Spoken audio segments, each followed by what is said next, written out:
Jesus has authority. Do you believe him? In chapter 7 of Luke, there's a centurion. He's not even a Jew. He's a soldier, but he's in authority. And he's got one in his house that is sick. So he sends his servants to Jesus, and Jesus starts walking towards the house.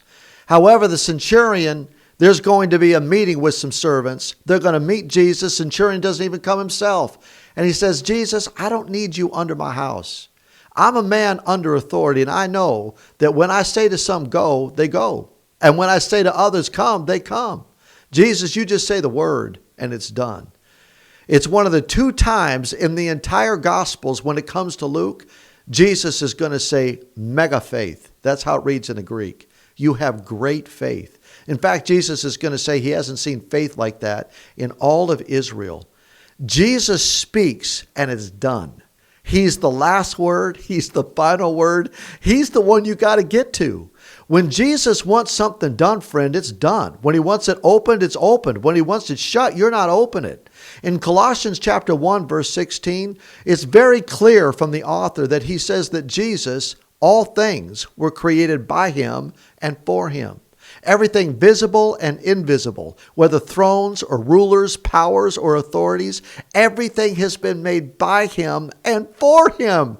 Can you imagine that? Jesus is upholding Orion right now. The Milky Way, yeah, that's his too. How about the earth and how it spins on its orbit? He's got that. The sun that comes up, sun that goes down, moon that starts to shine in the evening, tides that roll in, all of it belongs to Jesus. The order that's happening right now that you have oxygen in your lungs, that's coming from Jesus. Do you know there's a book and it's been written in before you were ever born and it says the days of your life. And Jesus knows just how to do what he's up to.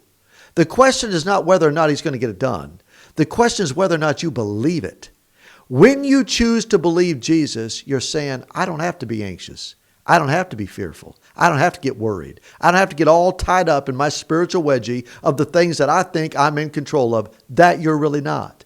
Instead, you're saying, well, if he can uphold that, then he can uphold me. How about some mega faith, some centurion faith? Jesus, you don't even have to come.